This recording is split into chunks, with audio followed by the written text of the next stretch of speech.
Oh, welcome back to Three the Hard Way. I know you like, where the other two at? Well, one's coming. The other one's on the road doing some great stuff. Shout out to Torrin. Chris was just here. I think he's coming right back, but I'm definitely looking forward to the conversations today, man. We're sorry that we missed you all last week. We were all traveling. Chris and I were traveling, and then this week, Torrin is traveling. Now, we gonna work on it so we can make sure our consistency is where it needs to be. But us traveling also means very, very, very good things. It means that work is happening, and ultimately, even though we might come on here, talk about trending topics, talk about things like that, all of us are doing real work to help Black people in real life. Even when you see us disagree on stuff, if there's anything happening that could potentially be of service to Black people, to our folks or whatever, even if that looks different, we show up for each other. So, shout out to those brothers. We picked a few different topics to discuss. And there you go. Chris is right back, right on time. You know what I'm saying?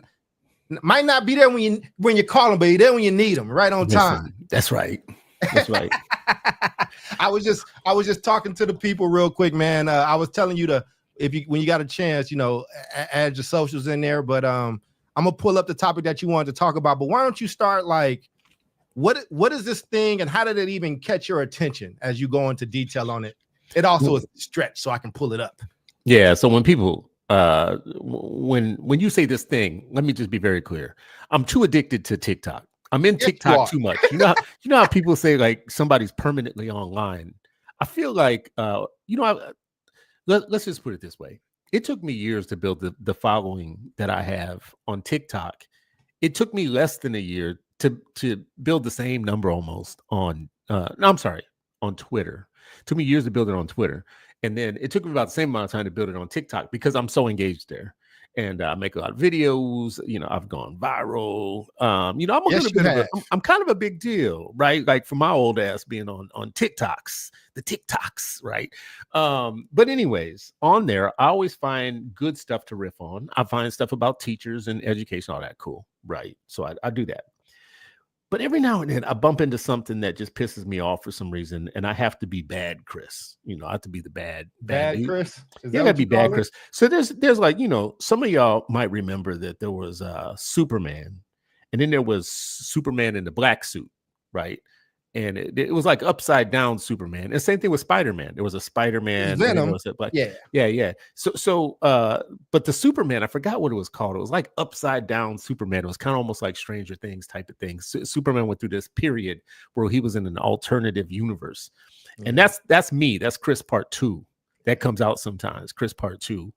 Because I feel like I'm a nice brother. But anyways, I come across this sister.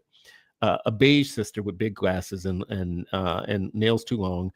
Jesus, this is not starting off well, Christopher. Well, it's not, but listen, she just does so bad, so hard that it pissed me off because look at this. Before we even get into this, I would consider this beautiful if it wasn't for what comes out her mouth. I think she's beautiful. Yeah, I think she's gorgeous. Let the record state. This is a beautiful sister. She's a beautiful sister until she starts talking about Black men. And then it's all over with, right? Now, I don't know if you're going to feel as bad about this as I did, but she goes on a long diatribe. She says, here's my sociological conspiracy theory on why young Black men in particular aren't thriving. And I will save you a lot of the time of what she says. Yeah, because it's 9 minutes. So you tell me where you want me to start at. I will tell you, a big part of what she says. Her bottom line is the reason that young Black men aren't thriving is because they don't have any coping skills. And that is why Black women being in the exact same position, she says, that Black men are in, they're not having the problems that Black men are having because Black men have no skills, no coping skills is what she says. And then she goes on. So her bottom line is Black women aren't having the same trouble because Black women are awesome. Black men are having those trouble because they're broken, defective, and whatever. The response that I made to this. Wait. You said Black men are say that last part again, please. Broken, broken, defective, deficient. And why were Black women having the issue? Because they have natural coping skills. They know how to handle their emotions. Wow. And Black men don't. That's her whole conspiracy theory is that her sociological conspiracy theory, she said, is this: young Black men don't have no skills. They don't have no coping skills. And that's why, no, let me back up. because I do want to do it justice. There's one that comes before that, no having coping skills. The reason she says we have no coping skills is she says that we have been so enamored with being patriarchal and being part of the white sexism with white men that now that they are displacing us a little bit, we don't have anything to hang on to because we can no longer be patriarchal. We can no longer be sexist to them. And that's why we're having a hard time coping, right? In general. And that's why we're not thriving. And what got me so pissed off about this, Charles, like, listen, this is an educated person who's talking about how they go to college and we don't, right? And we've talked about this, you and me, before. And my response to all this was, you went to college, you went to a whole ass college, and this is the way in which you talk about us right now. This is the level of inquiry you have into the existence of the Black male as a subject, right? You went to college for that. You went to college to come back and say the most unintelligent, crude, unstudied things about the existence of a people where you could say a lot about us. And I brought up Dr. Tommy Curry's work, right? Man Not, the book. Absolutely. If y'all haven't read this book, it changed my life, number one, in this way, because finally a scholar said what I knew was true, but I couldn't put it into scholarship words like he did. So Dr. Tommy Curry, now they ran his ass out of America, right? Never, y'all need to go see this book. But she needs to read this book about Black men to give us if you're going to study a topic or talk about a topic that is so important and so intimate, you need to give it the justice that it deserves. And if you are going to study and talk about the Black male and the Black man, it deserves better than what she says in this. Anyways, I feel like I'm going on and on.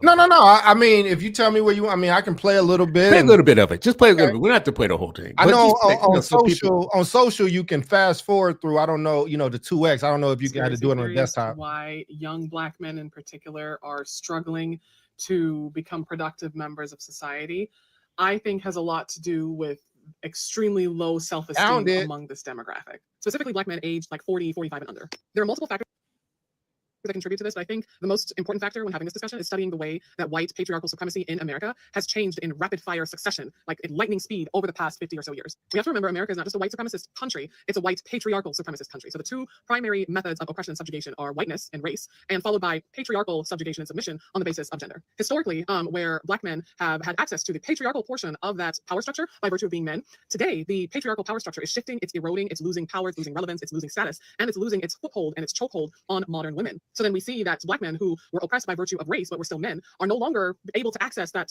patriarchal power structure as they once were. And again, this is because white patriarchal supremacy in general is slowly eroding and shifting away. It's taking its time, but we see these spring ups of neo-Nazism, neo-fascism, Proud Boys, Oath Keepers, etc., springing up because they are threatened by the erosion of that power structure. Now, you look at Black women, for example, and historically, Black women did not have power or access to either of those power structures, right? We did not have access to the patriarchal form of power because we're women, and we certainly did not have access to the white supremacist power because we are not white. So as a result, we were barred or prohibited from ever accessing white mainstream definitions for things like femininity, things like womanhood, how motherhood is even defined. So what that means is Black women, we've always had to carve out our own existence. We've always had to create our own standards and expectations and definitions for what womanhood looks like for us, for what femininity looks like for us, for what motherhood looks like for us, so on and so forth. Because as Black women, we were never attributed or ascribed the status of woman or traditional femininity because whiteness barred us from accessing that, right? And our gender barred us again from accessing the patriarchal pillar of America's white patriarchal supremacist structure. I say all of that to say, to explain, or in my own way of explaining sociological conspiracy theory, why Black women, despite being subject to the same systemic, institutionalized forms of oppression through the carceral system, through disparities in Black maternal health, feminization of poverty, exposure to intimate partner violence and domestic violence, exposure to substance abuse, Black women who are members of the LGBTQ community, even though we are exposed to those same forms of subjugation that Black men are exposed to, for unknown reasons or for reasons I'm stating here, yet and still we are not struggling widespread to make something of ourselves in society, right? You see this expressed in the way that a college-educated Black woman, for example, if we're experiencing a certain life challenge or adversity, the joke here on social media and in real life is, okay, I'll just go back to school and get another degree. Right? For Black women who are not formally college educated, they typically have some kind of skill that they can trade for wages or for labor. So, they either are a beautician of some kind, or they are a CNA, or they work in a trade, or they're an entrepreneur, something, right? Because Black women, we kind of always had to figure it out, and we've had to figure it out without being able to access patriarchy or whiteness. So our wellspring of confidence, our wellspring of esteem, and our belief in ourselves has always had to come from within, right? It's never been something that we could draw on from external society. We've always been reaching and unable to fully grasp the power structures that America is based upon. It's not that we can't get there, but we bump into the glass ceilings with far more consistency than other demographics do. So as a a result, in this changing society, in this shifting society where power structures are shifting, Black women, we're not lost in the sauce. Basically, we're not struggling to find where we fit in. We're not struggling to determine where we stand, because that struggle has always been there for us on account of our gender and our race. Sorry, I'm getting excited just talking about this. Now, we take Black men who, again, historically have always been Black, so have been subjugated and oppressed historically on the basis of race, but were never oppressed on the basis of gender, right? And now that gender and patriarchal systems are not as enforced or as widespread, Black men, that reaching metaphor I just gave you, Black men are reaching, and not being able to grab anything, whereas Black women, we've always been reaching and unable to grab anything, so we just may do, right? Of course, I'm not excusing most Black men either. I'm not excusing them, because we can look to race and statistics are intimate parts. Let's just stop here, because she just, in a nutshell, she just gave the full, I think, rundown of her theory. Her theory is that Black women have always had to carve out their own existence, and that created in them the skill to be able to handle anything, which is why they're thriving and not having any problems right now. But Black men, because they have had access to sexism and because they are men, they have been able to carve out their identity as men with no problem. And now that they can't be sexist anymore, now we're just grasping for straws, and we're not good at anything now, right? Now, what I want to say to this right now, and people got mad at me when I responded to this, but what I want to say to you right now is I could do the exact same video that she just did about Black women in reverse. Yeah, I wouldn't do it, and because it gets us. I wouldn't do it. It gets us nowhere. But what I'm saying is her bougie ass, her beige bougie ass, looking into the camera with that college degree, talking about Black men through the lens of white feminism, right? With no ability to self-reflect in the moment. Like, maybe I shouldn't, if I love my brothers, maybe I shouldn't say it this way. Because you know what? It turns out not all Black women are doing great. Not all Black men are doing horrible. Right?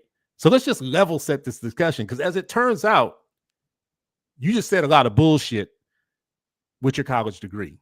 Anyways, go ahead, Charles. You're the scholar on the show. You're a scholar. And listen, man, beautiful sister. And I'm trying to fight the urge, right? Because there's a response that you want to have, and I know it's not going to add value, right? And I don't want to do I love the Black women in my life. I think she's a beautiful sister. I also think that it's for this person, and I don't know her as a human. I'm just gonna talk about the ideas. You got to do all this shit on social media so somebody don't feel like you are disrespecting them. And I don't want to disrespect her as a person.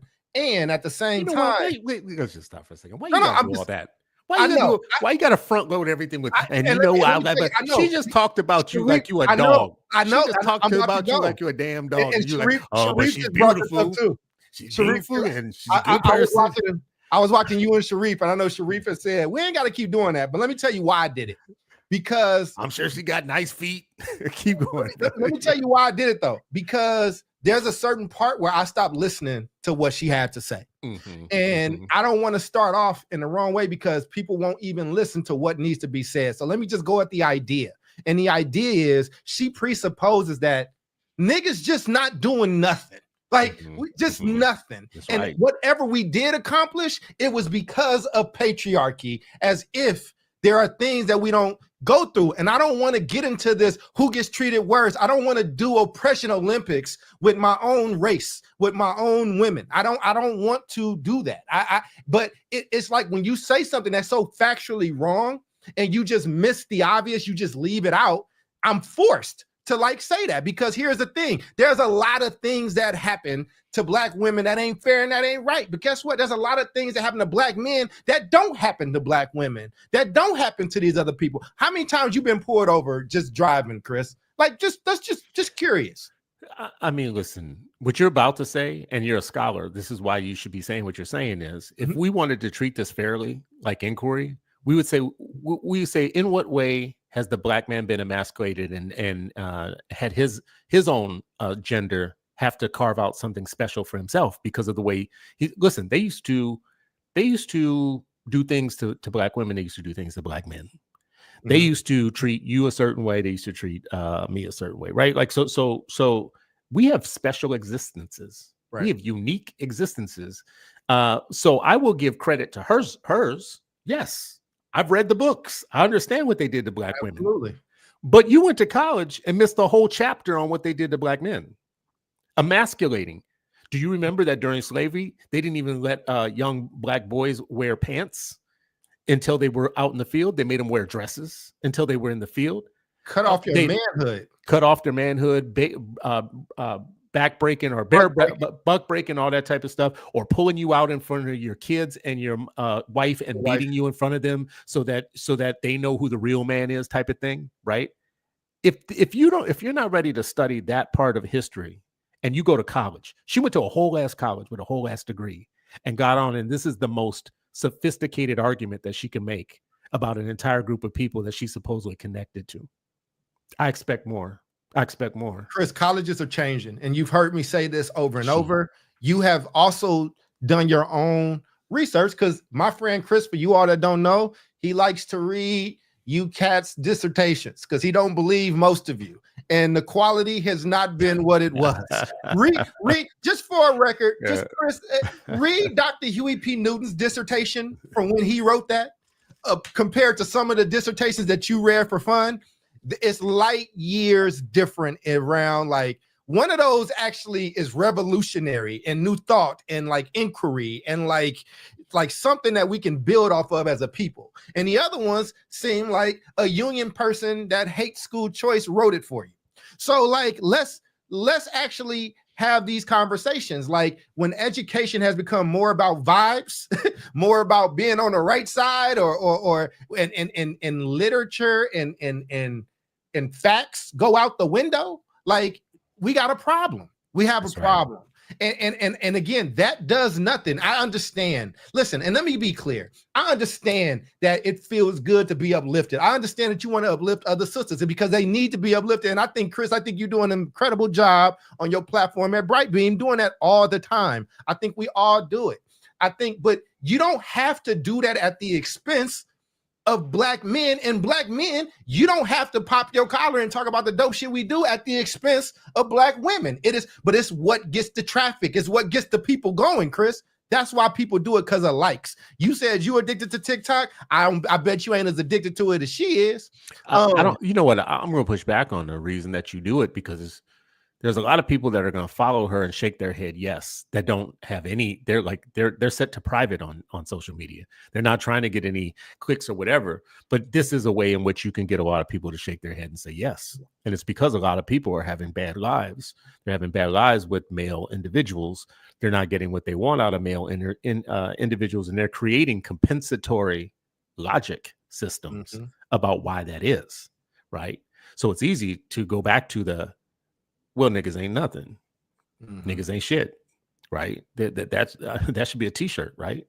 Because you had a few bad breakups and a few bad situations happen, and you can't find the one that is equally degreed to you, because you're going after the one with the Mercedes, and you actually should be going after the one with the Pinto, right? Like, that's going to become a problem now. Now you're going to get online and say some dumb shit about all Black men, right? Dumb shit, right? My internet feed. Listen, I feel sorry for you if you listen to this right now. I feel sorry for you if your network of Black men and your social media feed is full of people in your own circles that ain't doing anything. I feel bad for you if that's the level of Black man you have in your life. You can't look left or right before you say something stupid and see a cousin, an uncle, a brother, a schoolmate, a friend from college, a friend from high school, whatever, who are all doing good things. So many of them in your feed that it would prevent you from saying something so stupid, right? Because I can't say this about Black women, because there's too many Black women in my life, right, that are smart and gifted and educated and caring and loving and have taken care of me in so many ways and appreciative and all kinds of stuff like this. See, that's my world, right? When people like to talk about Black culture, they want to talk about Black men or Black women and this, that, and the other. I do feel sorry for you if that's the sum total of everything that you know. And maybe for some people, Charles, listen, I don't live in those type of neighborhoods. So I'm just gonna be real with it, right? I'm Negropean, so I'm just gonna be like real upfront about it right now. Listen, if that is the sum total of your world, I would say move, right? Now, I don't have anything for the ones that they're bitter because they can't find somebody, right? I don't know what you do with that, because right now I'm so glad that I haven't had to worry about dating stuff for like over 20 years, because damn, that shit's toxic. I don't know how you do it, bro. Like, it's toxic. I think, man, I think as I get older, look, man, yeah, Yeah, it'll be a different show if I go into that. But I also just think that No, let's stop. I want to stop there. Let's do it. Tell me what is it like? If I were, you're in Chicago. If I was in Chicago, I was 15, 20 years younger, and I'm trying to date. I know it's different than it was for me, like in the 90s and the early 10s. What's the situation now? Are you going on dates? Well, dinner and a movie. I'm a workaholic. Trying to retire my whorish ways, but I am. But I've been single for a long time. I think that, like, for me, I've dating now. I mean, there are beautiful, incredibly accomplished women here in Chicago. I mean, there's, you can throw a rock and whatever type of woman you want. If you want somebody that's highly educated, cool. You want an actual surgeon? There's a ton of black women surgeons here. If you want somebody that is a little more, that around the way girl type, as they would say, you can kind of get that. I think for me, man, I got to a place where, look, man, I grew up homeless, bro. And I remember, you ever seen that movie with Chris Rock and I Think I Love My Wife? And he worked at the bank. And he said, let me tell you, he said to Chris Rock's character, the bank, the person who owned the bank, because he was fucking up because he was chasing Kerry Washington. He said, a lot of great men have lost money chasing women, but most great men don't lose women chasing money or something like that. Basically what he was saying is get your life in order. Like don't throw it all away in that. And if you do find a good one and you blessed to do it, then settle down and do that. I like my independence. I like my freedom, bro. I really like traveling up and going. I'm so out of practice. I'm like, when I do start dating somebody, Chris, I'm terrible because it's like, damn, I got to call you every day.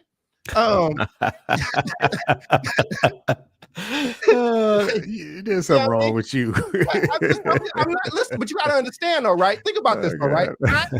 You've been a parent through 4 different decades, right? You've been a parent. 90s. In the 80s, 90s. No, was it 90s? No, it was 90s. So 3 decades. The 90s, 2000, the zeros, and the 10s, and the 20s. So I'm going into my 4th decade. This is the 4th in the 20s. The 4th one, yes. Yeah, right. This is right. That's right. Damn. So you've been tethered to another person, right? Regardless of how it went, like you've been tethered to. I'm 41. I have not been in a super long relationship in like years, right? Like, so again, I get to get up, go. We just started here. I got to get on the plane in the morning, right? Like, I ain't got to check in with nobody. I ain't doing none of that. Like, we both talked about work today. Like, I get to focus on that. Like, you have to turn that off at some point, right? You have to be like, okay, I need to tend to my family. I need to tend to my wife. And I've gotten I think the older I get, and you know how you get set in your ways and you just like, I don't know if I know how to do that, if that, you know what I'm saying? So I'm not saying it's impossible. Let me push back on you just a little bit. And I can kind of go out and kick it whenever I want to. Right. The flip side of that, though, is that having another person who's a partner in your life doesn't mean you can't do that.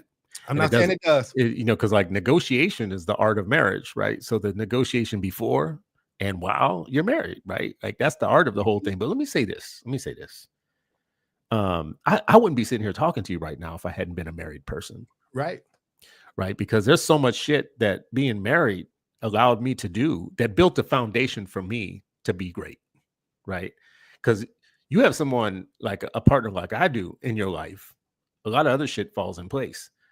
I used to dream about doing the work that I'm doing right now, to be very honest with you, but I was behind the 8 ball. Period of my life. I was couch surfing. I don't know if you know what that's about. Couch surfing, I grew up homeless. Right?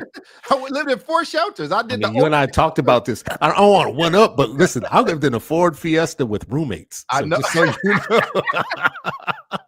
I had nerve to have roommates in a Ford Fiesta. And you know what? I can remember one night there was 4 of us in a Ford Fiesta. Right. Get your mind around that. I need this to be the 80s with crack involved or bass rock in the 70s, bro. It was the 80s. Look, I need crack to be involved because that's the only way I can see that even. Bro, listen, I told you this before. I feel like you be degrading things. Like crack gets a bad rap, right? Like it gets a bad rap. That's what we do to that. You never talk about the positive things about crack, right? It gets a bad rap. So yeah, it was the 80s. There were 4 of us living in a Ford Fiesta. not 4 living in. Actually, there were 2 of us living in, but we had nerve to have Y'all would rotate? Yeah. No, we had nerve to have 2 girls over in the Ford Fiesta in the summertime with the window down without access to showers like that, right? So, yes. I mean, when you talk about shelters, at least a shelter would have been a step up for me at one point, Absolutely. But and listen, I'm joking. I don't, but the thing that I was going to say about the marriage part is that if marriage isn't making you better, like to reach your own dreams, like building on your things, like, listen, if you're a computer programmer, for instance, right, and you end up marrying somebody who understands computer programming, right, I'm not saying it has to be that way. I'm just saying you're going to be marrying somebody who understands the work, and there's going to be times where they're going to add to your work. They're not going to be a subtractor. They're going to be an addition, right? Which means you're going to accelerate faster, right? The ability to look to somebody and say, I'm pretty bad with editing. I just wrote some shit. Can you take a look at this, whatnot? Right.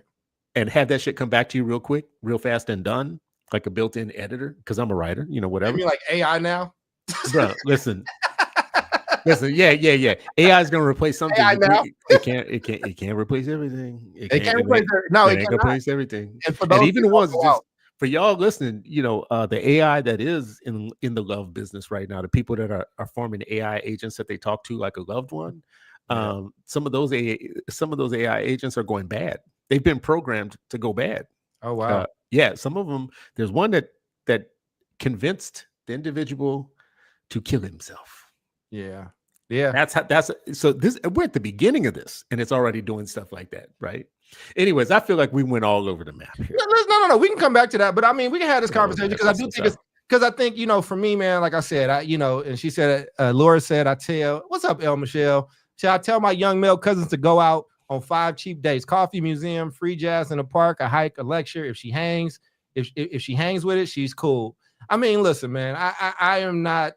I would say this: there's a ton of amazing people out there, and people got to find what they like. I really do happen to love work. I'm a workaholic in that sense, man. I think if I meet the right one, I'm down. I can settle it down and do that.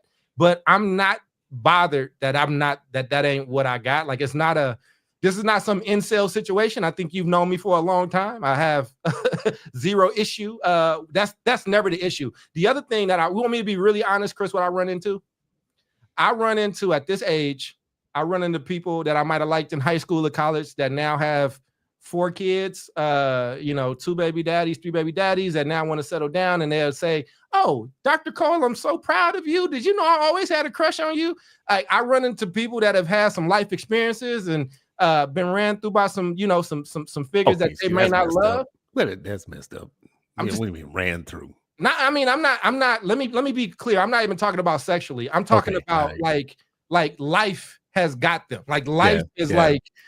Listen, I when I was in school, and like the girls that like I liked was dating 24-year-old dope dealers, and they was pulling up and picking them up in front of the principal and the teacher. Like, so, that again, life, I told you crack gets a bad rap, bro. Listen, man. Like, listen, look what he used to do for folks. That's what I'm saying. So again, and again, I love, I know everybody is like disgusted by it now, but I remember watching all that stuff go down in real life and seeing people on Facebook when I was on at the time being like, "You curved all of us because you was." Like, you not only did you you talked bad about how you would never talk to like we broke, we this, we that, and it didn't go well for some of them. I feel like you would be bumping into something different than that. This is what I think you would be bumping into from a distance. Let me tell you what I think, because I'm probably wrong, but I would imagine that you would be bumping into people who are looking at that watch and saying, like, I got 5 more minutes. Yeah. To have a daddy in my life, to make sure that I have some children, I get the ones that like because I look good on paper, right? I have some companies, I make decent bread, I like have some degrees, right? There's a doctor in front of the name, and they don't care. It could be a doctor of the color blue. It's like whatever you fit, and they're looking at me though as like marriage or father material, and I'm just trying to go get some wine, yo. Like, I'm not trying to, like, hey, my first dates be like, so when do you want to be married? Like, would you like to, like, when would that happen? And I'm just like, bro, I'm not, I don't think I want to necessarily. I don't know. I just met you. Like, I'm open to X, Y, and Z. Like I said, I think on paper, people like the idea of people more than they like people. And I think we live in a time where with this social media, people project certain things, but underneath that, man, there are real people that got real issues, and you got to be willing to deal with that with people. I just don't, I like my life, man. I get to do really cool shit. If I really want to go out, it's not really hard for me to be like, yo, I'm about to go have some dinner. Who you want to come? All right, come on, let's go. But I do think that where it would be beneficial, and I'm mature enough to say this, I think having that trust with somebody, I think at the end of the day, like there are few people. I'm gonna make two big points here because you fall into this category with I have like 4 friends that are married and happy and like they have a good life. The rest of the people that I know that are married are miserable as like I went to a lot of weddings, Chris. I paid a lot of money to go to those weddings, and then all those people got divorced in nasty ways where they fighting over kids, and it's like Remy and Papoose online right now. You're getting pulled in, they on your couch, it's like crying about this, and I'll be like, yo, can I get my investment back from y'all's wedding? Because like that was expensive. Like I just don't want to go through that, man. I really don't. I got so many friends that's paying child support. I don't feel like that's any different though than like people who break up just anyways, period. I mean, I know people that didn't get married. I mean, it can be, but I mean, I mean, there's people that move their whole life, move across the country for somebody and move in with somebody. And then, find out, in a year and a half, they don't like each other anymore. And you got to undo your whole life and whatever you got. Together, but do y'all have kids and do y'all have paperwork, right? Because it's different. Well, there's a lot of unmarried people with kids, yes. So the answer to that is yes in a lot of cases. Kids complicate. I'm talking about let's just call it an ethereal like tether, and that could be marriage or that could be a kid, right? Or like y'all bought a house together, right? I think buying a house together is just as like when you are or y'all have a business together. Like there's something that like. When that don't work out, the level of messiness, and I have not seen enough of the beautiful thing that I think you and Chrissy got, or my friend Mylan and Carmen got that, and I love those relationships, like especially my homie Mylan and Carmen, like the way they ride for each other and love each other, like they didn't go to college straight out, but like all their kids went to school, and then she was like, now you go, and then he got his degree, and he was like, now you go. And like she's not working on a master's degree. Like really, it's them against the world. You know what I'm saying? Like I do think that that's beautiful. But I have so many other experiences where it's just like, bro, you hate your wife, bro. Like your wife hates you, dog. Or like, man, you're negotiating or arguing to see your kid? Like that's the other thing, Chris.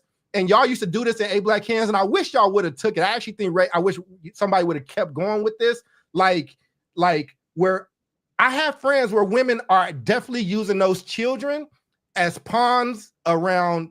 If you're not gonna be with me, you can't see this kid. Like I've been in a car and heard these conversations, and I didn't know people could just be that evil in the rate that I saw it. I've seen it in so many situations, or like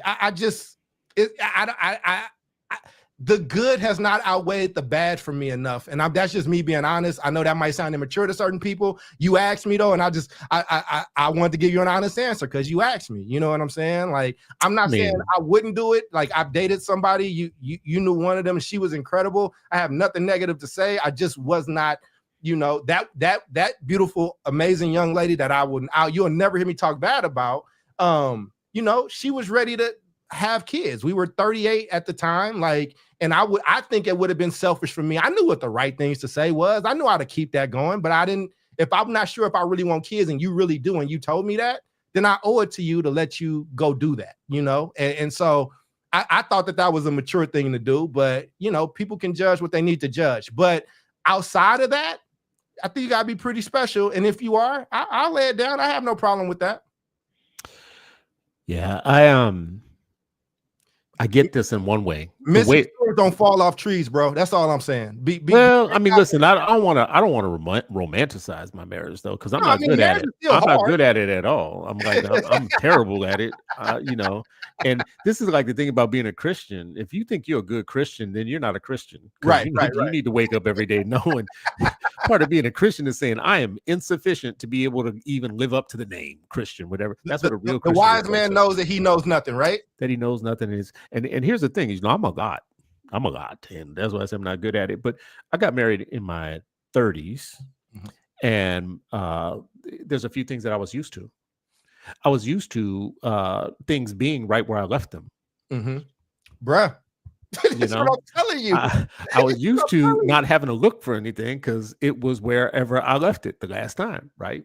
I was used to independence. I was used to getting up, coming and going, spending Saturdays the way that I want to spend a Saturday, sleeping from Friday to Monday, getting a little high now and then and whatever, I was used to the whole thing. And then I get married. And then all of a sudden it's kind of like, but you know what? I had always wanted to be married, and I had one kid, but I wanted to have more kids.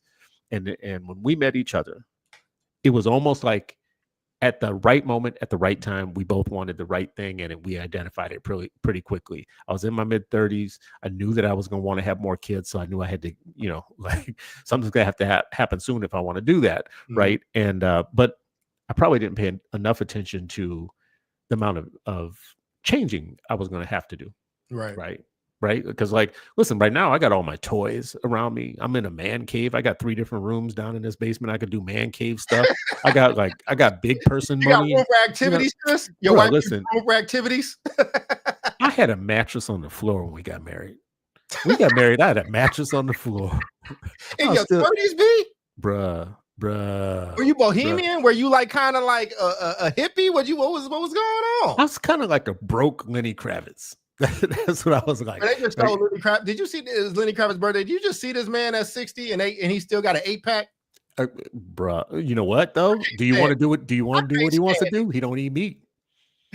And you know what? He only eat raw vegetables, right? And he doesn't look like he smells good. He does not look like he smells good. But they say he do. People comment on that because of that. You know what else he did? He left Lisa Bonet. So I don't know. I think Lisa left him. Did she? Yeah, because she caught him. She caught him cheating. Yeah. Oh, I mean, does he look? I thought you signed up for that when you dated a rock star. Well, listen, I mean, I thought he signed up for something real when he dated her, right? I don't care about him. I love Lisa. I was in love with Lisa Bonet. Her daughter looks just like her. Hey, it's a really successful family. They all cool when she was married to Momoa, and they was all friends. Aquaman, they all, Aquaman had a Lenny Kravitz ring on, and Lisa ain't Bonet ain't losing no attention from the male species. No, this is the thing. I do want to say this. Lisa Bonet. First of all, I loved her since the 80s. She's so fine. She's my everything. As a matter of fact, that stopped me from watching the Cosby Show when Foxy Brown when she left. When Bill did her wrong, when he got her up out of there. I was like, you know what? I'm done with you. I don't know what's wrong with your old ass. But let me say this about her, right? What is this going to be mean for me to say this? I feel like she looks really good. I feel like you need to pull up a picture of what Jasmine Guy looks like right now. But listen, man, we're not going to do that. Listen, Jasmine, I know. I will remember Jasmine. I will remember her from a different world. I was in love with her too. I can't look at her and not see Whitley. Yeah, I mean, she's always it's not Jasmine Guy. It's Whitley to me, and Whitley was toxic. Whitley was gorgeous, man. I would have married Whitley. She was, but she was mean.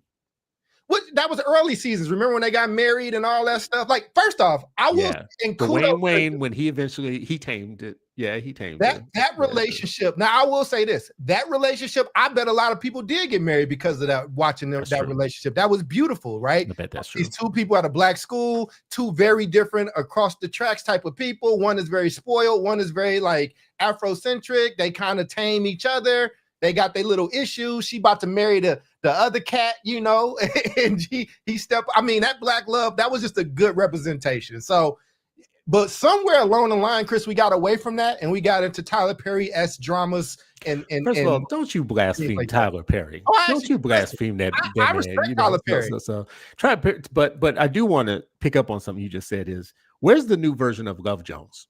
Right, a 30-something movie. Late 20s, 30-something movie about realistic black figures in love with each other. It doesn't always work out, but in the end, it does work out, right? Where's that movie at now today? There's a few shows. I think if you our mutual friend, it's a friend of a friend, but Mara Brock Akil makes that type of media, right? Like she makes those shows. Now they get canceled sometimes, but like she makes those shows about complicated relationships where love is kind of the thing and it's black love and they go through something real and they stand through it. You know what I mean? They stand through it and they do their thing. So you know what I'm saying? I think there's a few out there, but it's like, where's the Boomerang? Like I love Boomerang. Who's that movie? What was the basketball movie where they both Love and Basketball? Love and Basketball. Yeah, there you go. Love and Basketball. Yeah, Brown Sugar. There's a few of Brown them. Sugar. Yeah, like there's a few, and I'm trying. You know what? There's times in my life I can remember being younger and mad about things. When I saw Waiting to Exhale, there's a scene in Waiting to Exhale where the 4 women are talking about black men. They all ugly or old or gay, or blah blah blah. They're going down the whole list. You know? I need you to block this Alexander person who's spamming us. Okay, you're the only one that can block him. I can't block your people. That ain't my people. How you make that my people? He's on your. Oh, okay. They said sorry for spamming. Please stop spamming because you about to get blocked. He came from your YouTube feed.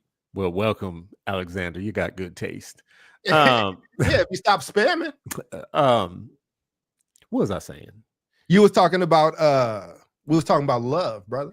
Yeah, well, like, you know, in the movies and in portrayals of it, right? Like 20-something, 30-something healthy relationships that might have a little problem, but they're not the type of problems that you're seeing on kind of like trash TV right now. Mm-hmm. Like, oh no, I know what I was saying. And Waiting to Exhale, I left that mad as hell. I remember walking out that movie. Oh yeah, mad as hell. Yeah, because it was just talking about.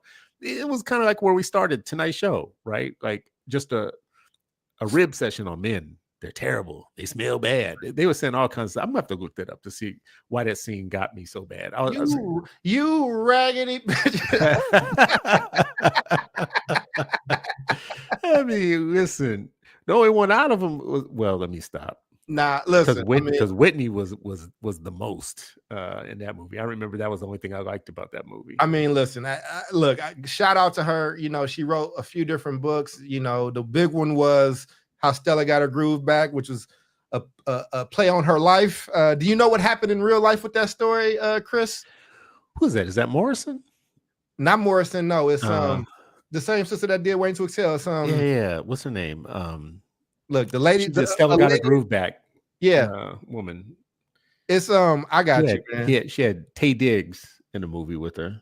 Terry McMillan. That's it. So you know what happened? So How Stella Got Her Groove Back is it was based off of her life and going and finding this younger cat that loved her and apparently boned her so good the first time a tear came out her eye. Remember that thing? I thought Tay Diggs was actually from the islands for like a few years until he did another movie. But you know what happened in real life, right? With that, because that, you know, life happened after that story. I feel like I remember there was an alimony story there somehow. What, alimony? He was gay. And, yeah, I was about to say, but I felt like he took her for some money. He took her for money. He was down low. Yeah. He came out. He left her, and then I'm sure he got paid on the way out. Yeah. That sounds like an Atlanta Terry, story. So. It really does. But wasn't there like a big age gap there? Wasn't a little bit of that, like a little bit of, you know? You know what though, man? PDF behavior there. But I don't listen. Nah, if it's two adults, I'm on my business, man. I know everybody's judgmental on what people do. I don't care about Bill judgmental. It is judgmental. I don't care about Bill Belichick and his girl. I don't care about that's a the crazy basketball player and the girl that he got that's older. Like y'all are grown. What about Tom Cruise? They grown. Listen, man. If you let me tell you what my rule is. My rule is this: if it's not illegal, if somebody ain't getting hands put on them, if it ain't like, then that's not my business. Like I don't. That if y'all are two consenting adults, that's y'all business, and you probably shouldn't involve people in your situation. Well, there's a lot of things that two consenting adults could do that I would be like, yeah, that's weird. Probably. I mean, lots of stuff. Like people are into some weird stuff. Somebody said Morrison writing Waiting to Exhale. Fred Sanford heart attack. It wasn't Morrison. We got you. We fixed it. See, I said Morrison, but I was wrong, right? It was McMillan. Yeah. Disgusted by your answer, Christopher, is what I'm telling you. Well, I want to ask her then. I'm going to give you, Nicole, a test question. One of these folks dated Tracy Chapman. Which one was it? Oh, I know which one that was. Do you do? It was Morrison. Okay. Yeah, All right. I remember them talking about it. Yeah. I remember. They weren't. The thing was, they weren't supposed to talk about it. Right. Tracy Chapman's an One, incredibly private person. that's what I was saying. One of them wanted to talk about it, and one of them didn't. One of them did, and one of them betrayed trust in talking about it. Yeah, one was like, "I'm gonna die, so I'm gonna go ahead and say this. You're gonna have to get in your fast car and go riding away from here." Hey, that's the hit, though, bro. I used to. First off, I used to love her. She was like, I loved her so much. Her and what was her, Michelle Indicello? Like, didn't really like her as much. I did. That penny with a hole in it from Love Jones. That wasn't her. That was Deion Ferris. That was Deion Ferris. You're right. Deion Ferris. You are right. You're right. You're right. I did love that. Yeah, I love that. Yes, to death. That Love Jones soundtrack. That's on the. I was about to say that's on the Love Jones soundtrack. Now she was in Arrested Development, right? Was she? I think she was a member of Arrested Development. I used to love Arrested Development too. Yeah, I feel like it wasn't that she was in it, but you know how they had those things like Native Tongues and the Jungle Brothers and all that type of stuff. Like they would do work together. Right. Arrested Development was a clique. And they all went different directions and had different. Again, where's that today? Right. See, this is the thing where Gen X is going to start feeling our age and feeling stuff, because listen, you never feel as old as you actually are, but you are old as you actually are. But when you start saying things like, well, they don't make music like that no more. Where's Arrested Development of today? I would say, there's Outkast had that. I mean, Dungeon Family, Outkast had that vibe, but that's more my generation. That's still older. That's still 90s, 2000. I was about to say, that's not your generation. Don't try and claim that. That is, I came up on Outkast. Yeah, you was about 6. But they still going. What you mean? I've been Outkast my entire, But that came from our generation. Oh, you get that's yours? Yeah, please stop it. Just stop it. I'm 41 for the people that's out there wondering. Yes. I will say this though, as I have this shirt on, I'm a poser. I only know the very, very popular songs. I love Smells Like Teen Spirit, and the shirt was on sale for $10. But I know you probably was around for that grunge era in a real way. So their drummer, who's the lead singer of the Foo Fighters now, their drummer, Dave Grohl. Yes, he has an interview with Pharrell. Have you ever seen it? Yes, we talked about it. So that interview, like where he talks about where he got the intro to Teen Spirit. Yeah, I didn't hear. Now I can't stop hearing it, because you know what? You saw me. I have my iPod again. Yes, so I have Nirvana in my iPod. Also, it won't surprise you. I also have Rage Against the Machine. But yeah, so he talks about how Tony, I can't remember his name, but he was the drummer for Chic. Eventually did a band with Duran Duran, but that drummer actually was stolen from that intro that he plays was stolen from the Gap Band, right? Yep. Actually, or it's the other way around. And then Dave Grohl practiced to that, and that's the opening to Smells Like Teen Spirit. And is that why so many black people love Smells Like Teen Spirit? I mean, that song is incredible, bro. I was about to say it's got a pump to it, right? You know what? You could take the rock guitars off of it and make something else out of it, right? Yeah. Well, it was something else. That's the point. That's the whole. Yeah. It was I can remember when it was new, because that was the Seattle thing. That was the whole Seattle scene. And the only thing I knew about Seattle ever was Sir Mix-a-Lot. Y'all gonna stop messing around. See, y'all know one song from Sir Mix-a-Lot. I can guarantee you people only know one song. And he's still performing that song today. Do your thing, bro. What I need y'all to do is know that people did know the rest of the album. Okay. The rest of all those albums. And some of them are funny as hell, right? Like they had their own thing in Seattle. It was kind of like a E40 type of thing where it stayed regional for a while. Regional for a long while, right? As a matter of fact, I didn't hear nothing about E40. Y'all knew about him for a long time. Oh yeah, I was raised on E40, and I've met him and Too Short multiple times. I mean, they just mean a lot to the Bay Area. They just, and they're good in their pocket. I mean, him and Too Short both. Like I listen to Too Short tell these stories, like how he was on the first tour of NWA, or how they used to bring comedians on the tour, and it's for Too Short and everything that he does for Oakland. Again, Too Short does a ton for Oakland. If you look, he is the one that helped Little John become like Little John. Like I didn't know that. Yeah. You know what? I don't know. This is what I'll say from having lived in Oakland. Mm-hmm. I feel like I get Too Short, but I don't know how the rest of the country gets him because he is very Oakland. Yeah. Right. Like he sounds. That's why I get him. Yeah, it's an Oakland sound. So I don't know how somebody in the South would get Too Short. Like I know he did. Didn't he do some work with Master P or something? So? He always got the South. It's East Coast. East Coast was the ones that struggled a little bit.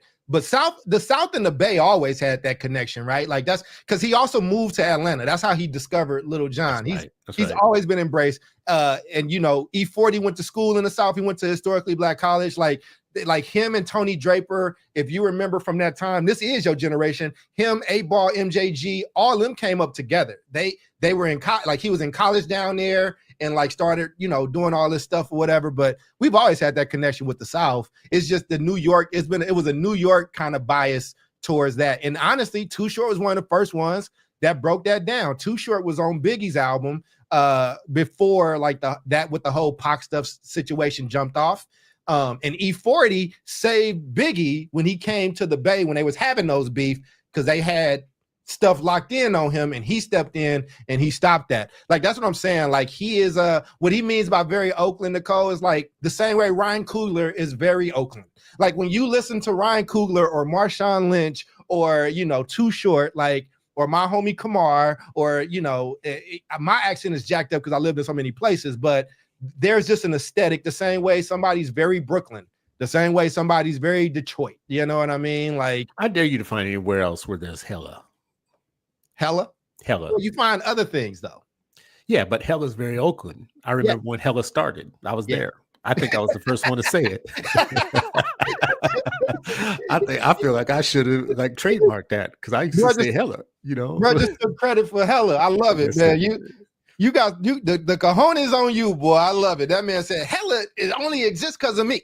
Okay, I in all seriousness, I can't take credit for Hella. I'm just, you know, I was one of the first that was trading in it, but I didn't start it. But I will tell you this much, and you're not gonna believe this.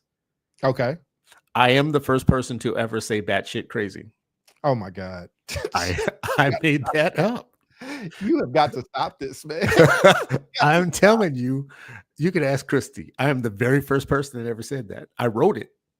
When they saying batshit crazy before you was born, bro? No. And the first time I said it, I knew it was a thing. It was funny as hell. You are hilarious, bro. So, Nicole, what I mean by very Oakland, first of all, Charles, you said it right. There's an accent. Yes.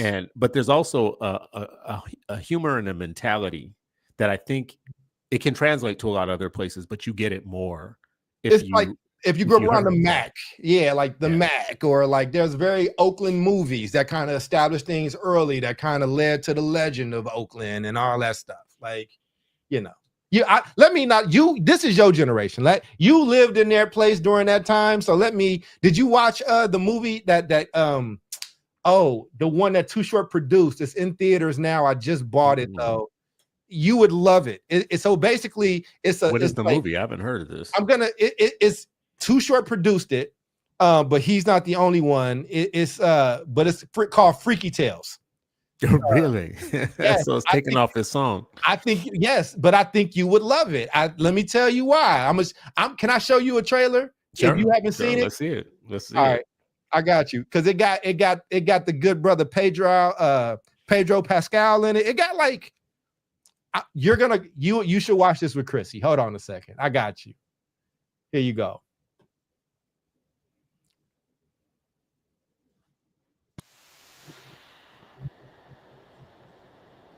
That's not 1987. Oh, sorry. Wait. Mixtapes to get out of the hood. Ooh, Lionsgate. 1987. Believes he can do the impossible. Defeat the bully. Sell enough mixtapes to get out of the hood. But I can say with certainty, this underdog has seen his last day. Yo, wait, hold up. We got to take it from the top. We got one more job for you. Sleepy Floyd, Warriors point guard. His house is going to be empty on game night. He's got a vault full of ancient Asian artifacts. Yesterday was the last job. I did it. I'm done. You're done when we say you're done. Fuck you. What happened next has been debated over the years.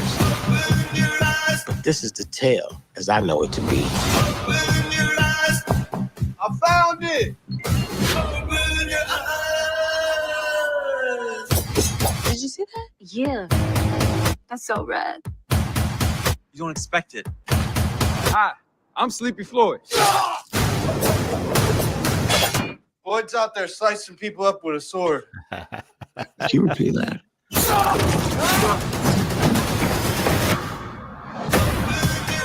Wasn't every day a story like Hella this in fun. town. There's too many of them. That's bullshit. We fight. But for those who lived through it, it became the stuff of legends.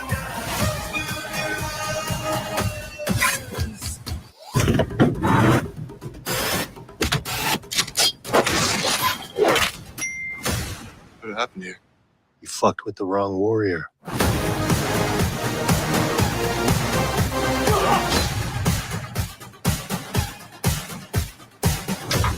R.I.P. to Angus Cloud. R.I.P. to Angus Cloud. Angus is the young white kid. He was in Euphoria, a rising star. OD'd, or something that happened right before this movie came out in the Euphoria break. So, but he's from Oakland, young Oakland legend. R.I.P. But yes, you did. Were you in Oakland in 1987? Yeah, it was. That's actually where I left. When I left Oakland, was in late '87. Okay. But I will say this much: that makes me very happy. This movie makes me like the trailer. Because listen, I saw they called it mixtape of a movie and genre mashup, and in there I was seeing like creativity and fun and whatever, like early Tarantino, right? Yeah. Like, but black. First of all, let's just start there, right? There's that. It's a really cool movie. It's a really, really cool movie. It looks like it's like an something anthology unexpected. that's like it's an anthology where the stories are lightly connected and everything starts like at Grand Lake Theater. They were watching I think everybody went to go see Lost Boys, and and the stories take off from 1987 Lost Boys in the movies, and you got Pedro's story, you got this Jay Ellis story. It's interesting. And Too Short is a producer. I can't believe that. There's somebody. So Simba plays him. Simba and I went to the same church. We both went to Humanity Baptist Church. He's a really famous rapper now. Good dude, good brother. I know his parents really well. We all went to Humanity Baptist Church. And then Too Short plays a different character in it as well. So I think you would enjoy it, man. At the very least, you'd have an experience watching it. It's a fun. So where'd you buy it? Where'd you buy it? I bought off Apple. It's you can get it, any streamer. Any streamer has it. Look at tonight. I saw a hint of the Warriors in there. You ever seen the Warriors? I have. Yes. That has some Warriors in it. Right. Like, so they're hitting all the generational. I love the Warriors too. I love Warriors. It's crazy. They should remake that. Warrior. Would you really be? You wouldn't be upset if they remade it and jacked it up? I would be afraid they would jack it up. Well, I mean, when you watch it, it doesn't really hold up to time, so they would have to remake it to make it like today. Can I tell you a movie that they remade? And like, I love 80s movies, even though I was born in 83, but like Roadhouse. Like, I love the original Roadhouse, and they remade it, and it just doesn't have. There's just something about 80s movies. Like, you were gonna get blood, breast, and like beatings. Like, it's just like, you know what I'm saying? Like, it's just. Like, even when they if you look at 48 Hours, like 48 Hours is just it was just such a dope movie. Like, you can't do that movie now. You can't do fucking Eddie Murphy and Nick Nolte and like Nolte just dropping N-words, bruh. And or you can't do the scene where Eddie Murphy, what made him a superstar was when he was in there with the cowboy hat on, say, I'm your worst nightmare. A nigga with a badge. I mean, that was funny though. That's what I'm saying. Like, you can't. There's something about 80s stuff. Like, even if you look at Top Gun, the old one and the new one, like, there's just something that was happening in the 80s that like we left. That they were like, we got to leave this. We got to leave this here with crack, Chris. Well, I mean, listen, and I will say again, crack gets a bad rap, but listen, y'all need to stop that. There's, nothing wrong with a little fun. You gotta stop this. But there might be some things that we do today that you wouldn't have been able to get away with them back then. so? But well, I think so. I feel like in some ways, like what you just said is true. Is like I mean, Sharif couldn't believe this when I told him that there was a episode of Sanford and Son where Sanford was just dropping nigger bombs everywhere. And he said he told the judge said, he's in court. Have you seen this clip? I have.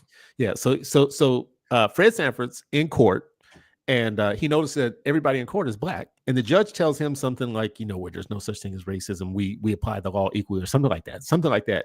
And he says, well, there's enough niggas in here to make a Tarzan movie. He was in traffic court, right? He was in traffic court, and he said this on regular TV. And you know who else used to do that? George Jefferson. Yeah, George Jefferson. They did it on and they also did it on on Saturday Night Live, right? Like when Richard Pryor would come, and when he came in and hosted, like they had that famous sketch where they was doing like the one word that's right. So Chevy Chase. Yeah, him and Chase. I can remember the first time they said bitch on TV.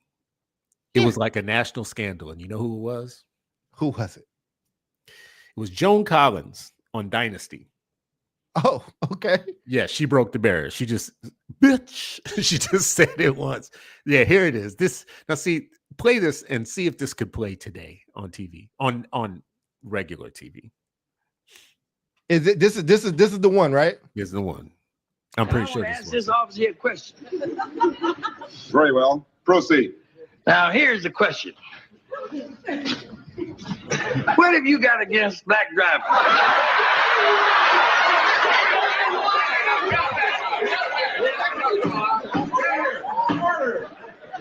I will not tolerate these outbursts, and you will restrict your inquiry to the matter before the court.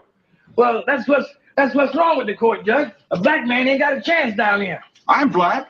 Well, you the judge. That don't count.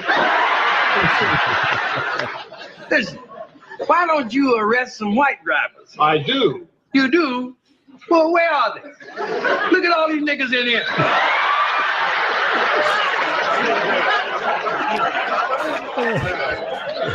Look around here. There's enough niggas in here to make a Tarzan movie.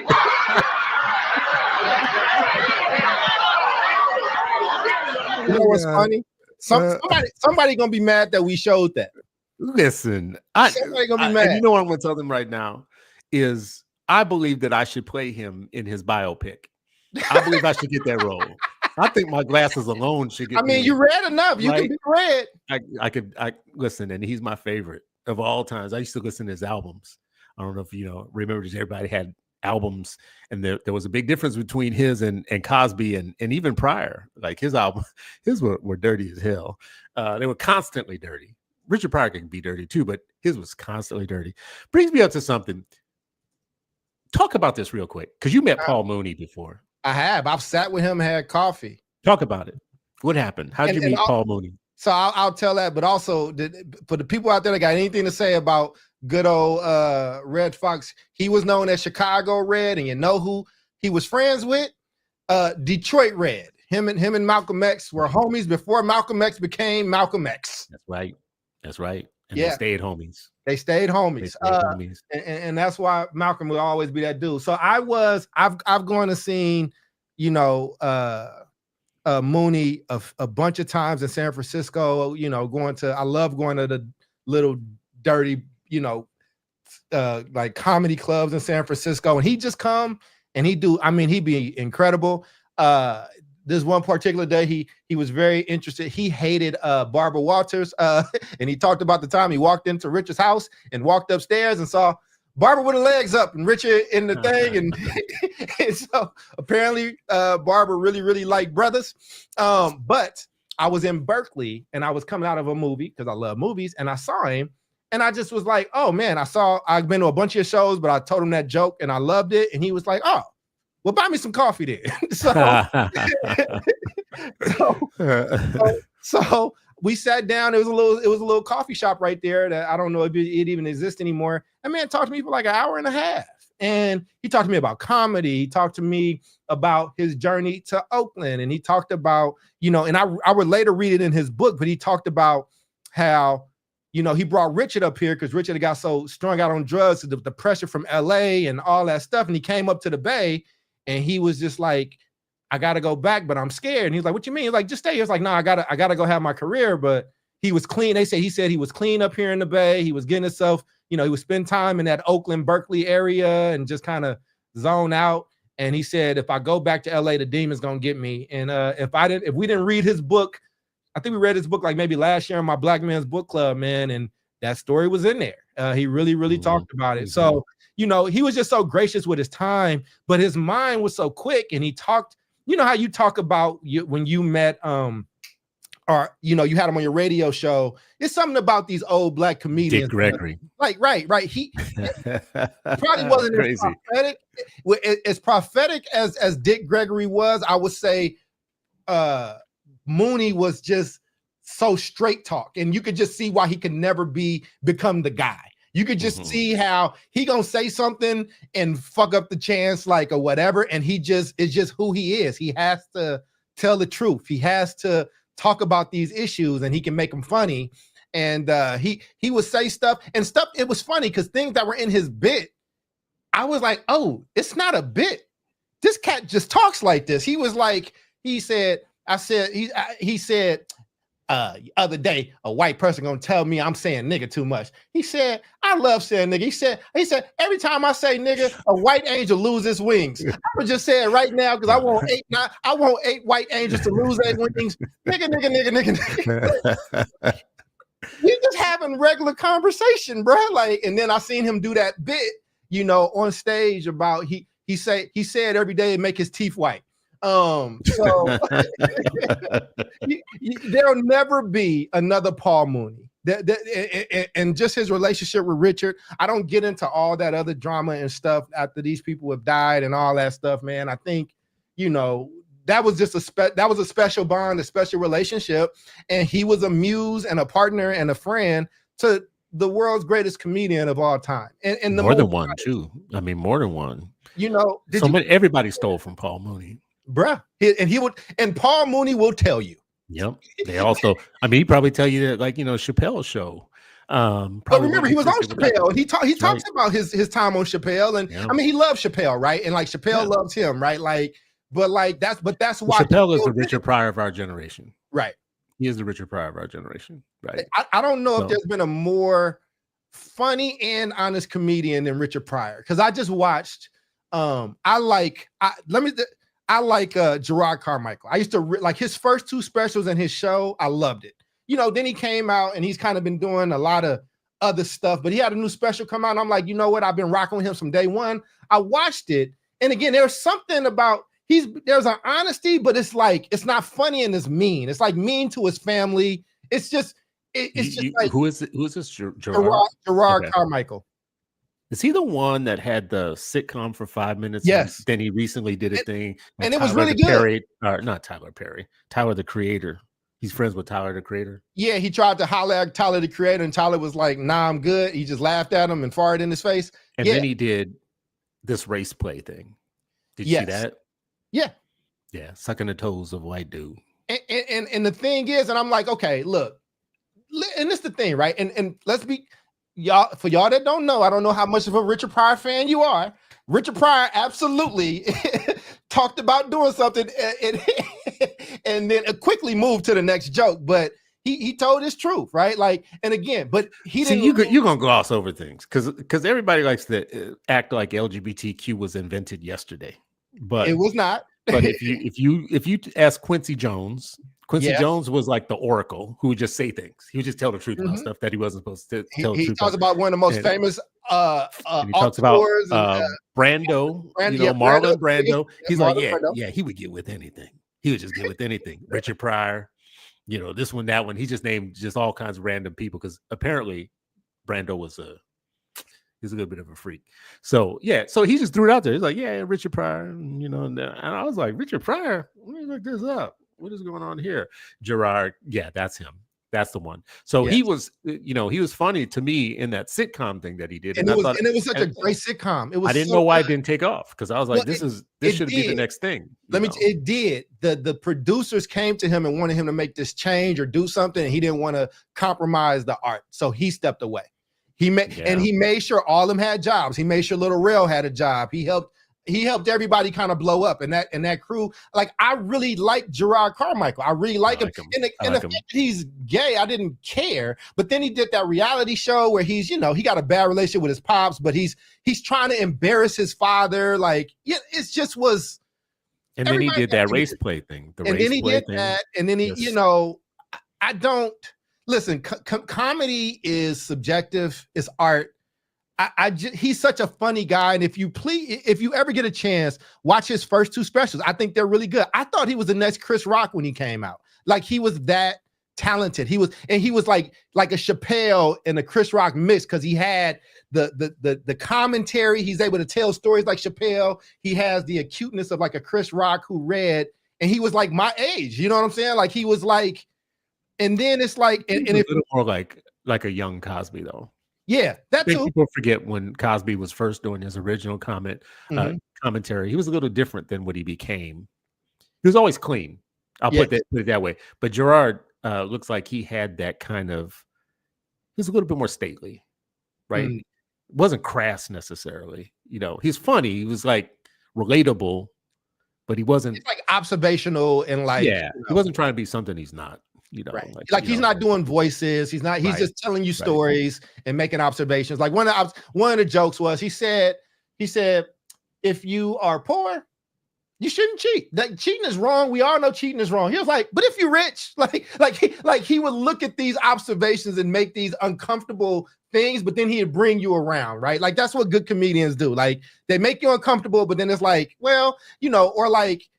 Eddie Murphy is my favorite. Eddie Murphy is always my favorite. And I think people know Eddie Murphy is funny, but I don't think they give him credit for the genius of, like, I love Delirious and Raw.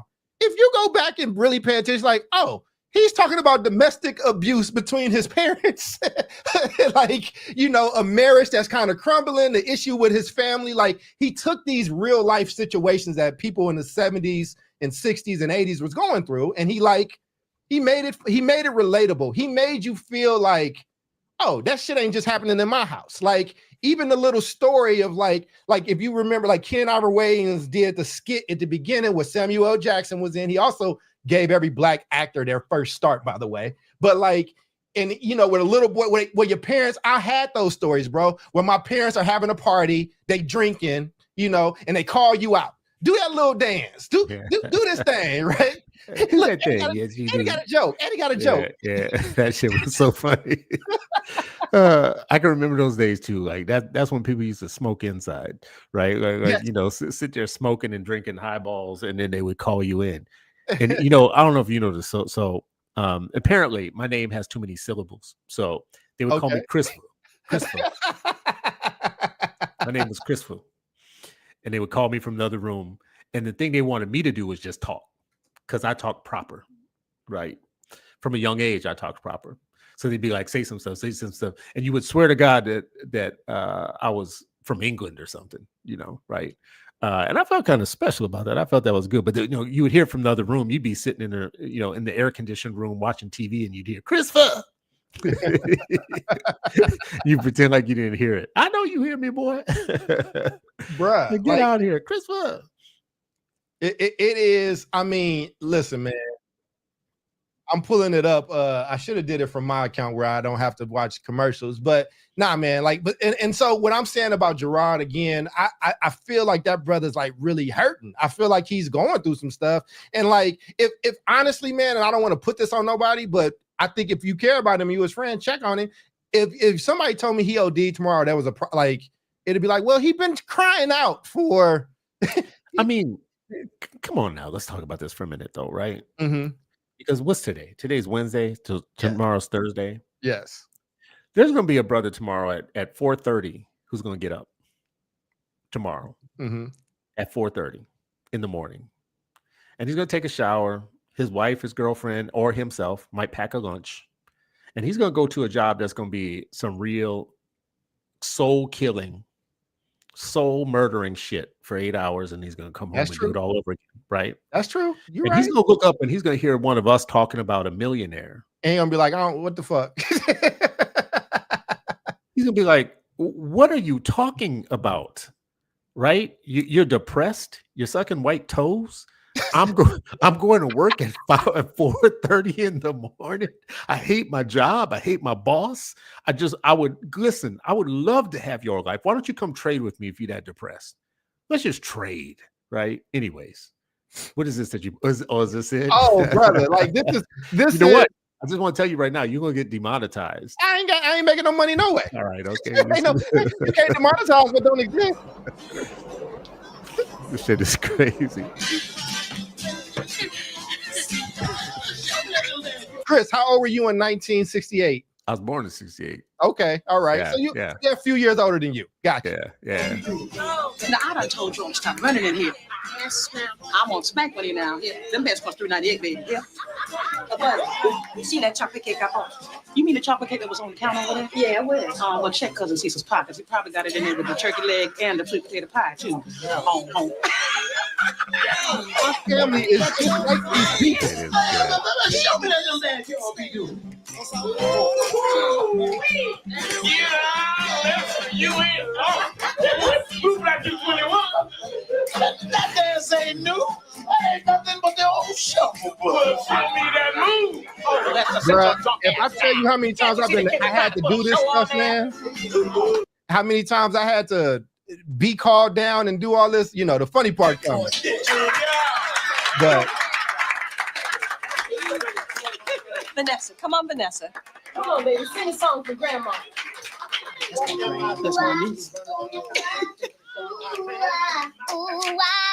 Oh, I forgot. She was there, Tatiana too. Ali. Yeah, I forgot about that. and the other was the Cosby Boy. Yeah, wow. Samuel Jackson. You ever peep the little boy to the left dancing?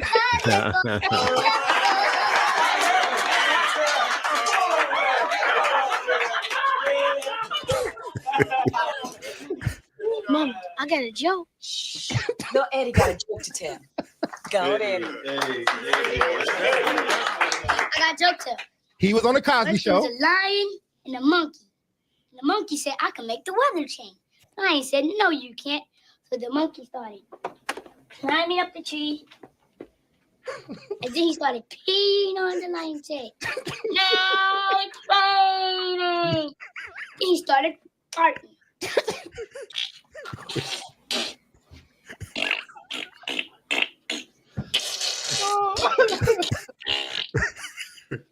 Now there's thunder. Then he started doodling. I would have got slapped, boy.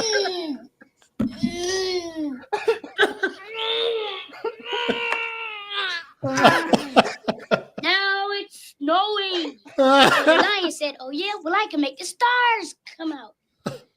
And yeah, that's then hilarious. he kicked them in the ding. Oh my God. Thank you. You got that joke on? Oh God. That's so funny. got talent. Boy's got talent. They look like we about to beat the shit out of him. Okay, I know I just had to have some fun today, man, because it's been a rough day for both of us. These are the things, like you said, the 80s was not all bad, man. We're never getting this again, bruh. It's just You're never gonna get this. You're never gonna get Crushed Groove again. and my There's family just- was like that. Like, No. that is exactly what it looked like when my family had card night, and you know that time where it's like it's the kids are still up, the parents, and then the alcohol kind of starting to come out and they starting to smoke. So you about to transition, y'all about this time for y'all to head upstairs. That's right. But y'all, right. but kids were made for the entertainment of their parents. So entertain us first. Now y'all go upstairs, and adults is done. about to be adults. This is very important, right? Because we get more individualistic as time goes on. And, you look back at this and it feels kind of quaint. Right. Like I remember house parties. I remember Right. living room parties. I remember, you know, the beers and the smoking and all that type of stuff, but people being jovial and happy. And this is the thing.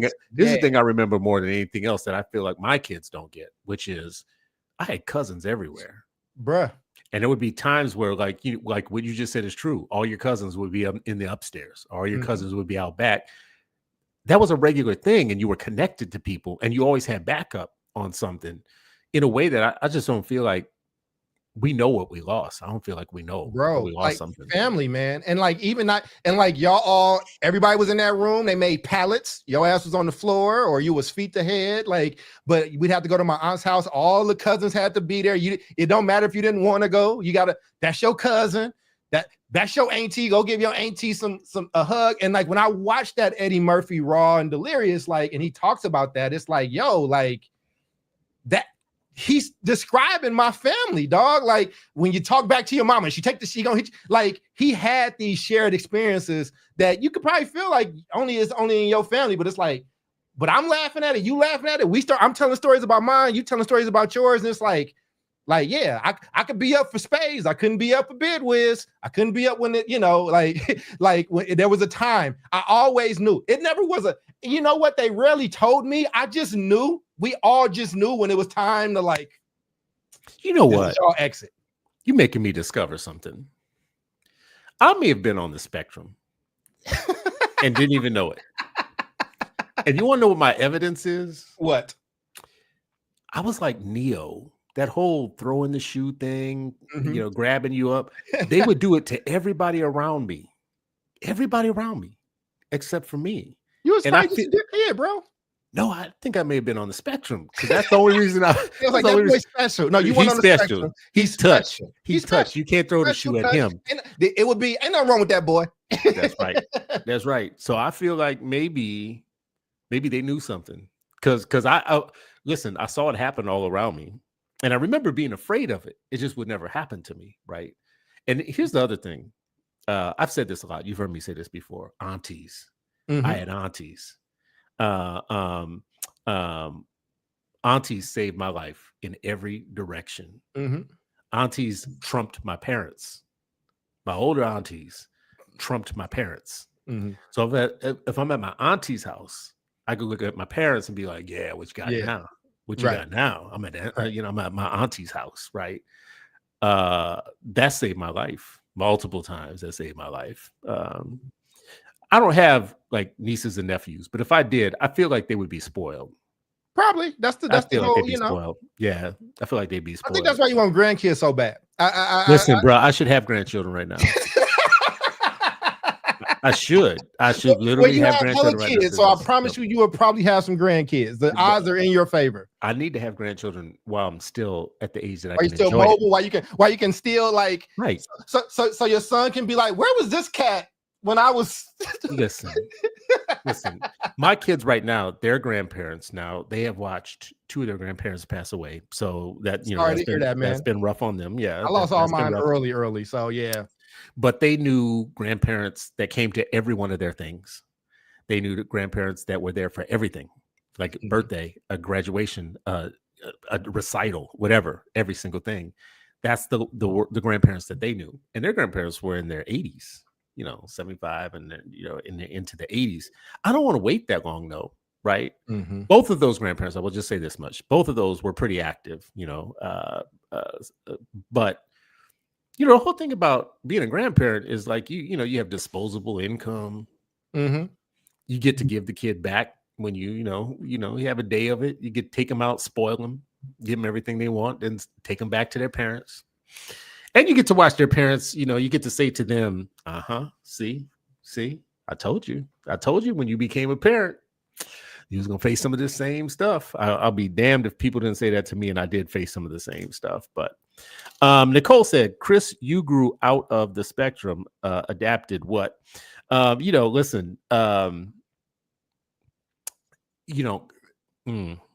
can't say too much about everything. I just will say this stuff. If you have someone in your family who is experiencing anything like that, you do start asking yourself questions about your own past, right? Like when you see stuff like that show up in your kids, you start saying to yourself, now, did I remember anything from like my family tree, my cousins, me, blah, blah, blah, whatever. And you do start putting two and two together on something. Yeah. Right. You know, some things I are hereditary. I definitely, if I take the test, I don't know. It'll probably be borderline close either way. I'm not sure. I'm just like, yeah.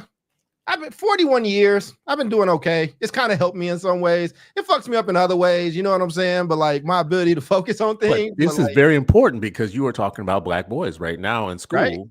Right. Let me give you. I don't know if I told you this before. Minnesota has one of the largest populations of Somali students in the country. Somali people in the country because they've been resettled here.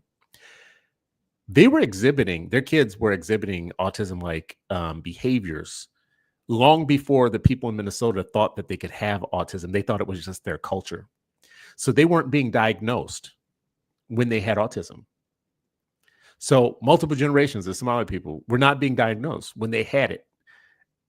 All the white kids that had it were getting diagnosed and then getting, special treatment, all this type of stuff. But for a while, there was this idea that they couldn't have they couldn't have autism because the powers that be thought that was just, the behaviors that they were exhibiting, they thought they were just cultural. This is how the world has changed. The world has changed. Like, we finally have a name for some things, right? Mm-hmm. That we didn't have a name for before. People used to do, kind of like, what do you call them? They would analogies or whatever. I don't know. People would just say stuff like, oh, he touched, or that was touch, which I'm still tripping. When I get off of this tonight, I'm going to be tripping because now that I think about it, I did get out of a lot of stuff. I missed the whole, listen, bruh, I brought this up on another podcast. I set the trash cans on fire at a Catholic school. Oh, wow. And my grandmother was called down because, when you Catholic in New Orleans, it's important. So my grandmother got called down to her church where she tithed her entire life. And they pinned it on me. And my grandmother did that. My baby would never do nothing like that type of thing. And she looked at me and said, did you have a lighter? I was like, no. She was like, see, I told you. And I was like, if my grandmother will take on the Lord for me. Oh, man, I'm in good. My grandma will take on the Lord for me because that nun was looking at us like we were crazy. Mama Toya in the comments. So we started out tonight talking about the way that we are characterized as Black men. Absolutely. By oftentimes by other people, but definitely by Black women sometimes, not all the time.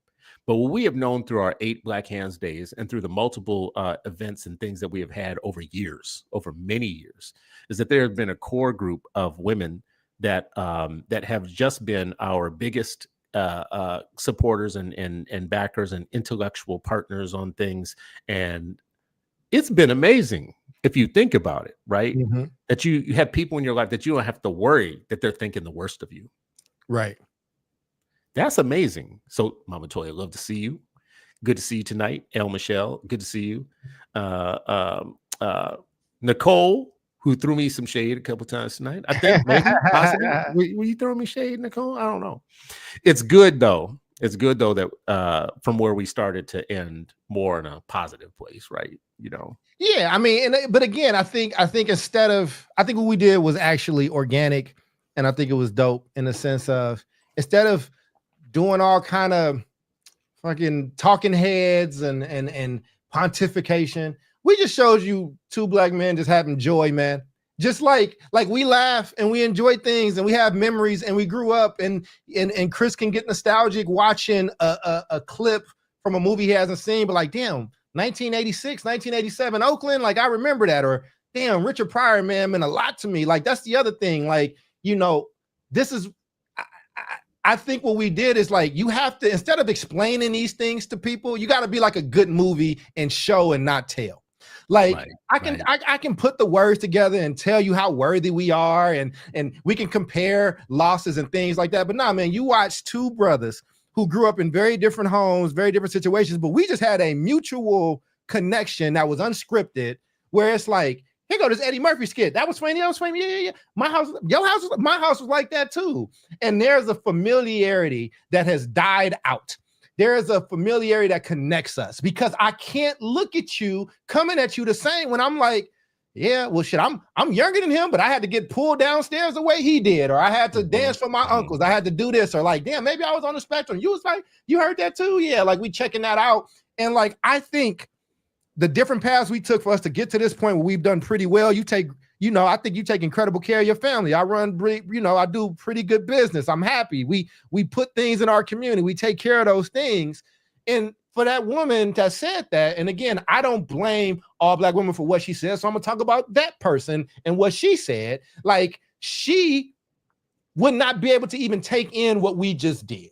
She would explain that away. Well, you like that because that was the patriarchy and what was happening. And she'd mess it up like, well, somebody was probably touching that girl, Tatiana Ali, and that thing. Like, it's just, you can't have good Black time around these people.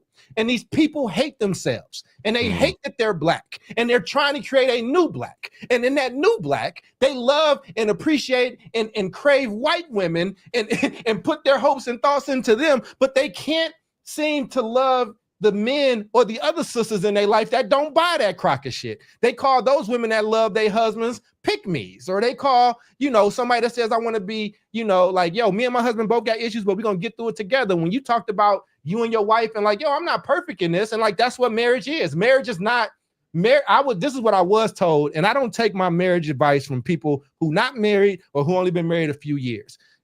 For me to take that advice, it got to be 20 and up, man. I got an OG who's been married 50 years, and he loves his wife, and he is just, he has made a marriage enduring. He said something. He said, when you do get married, he said, don't marry somebody you can have good times with.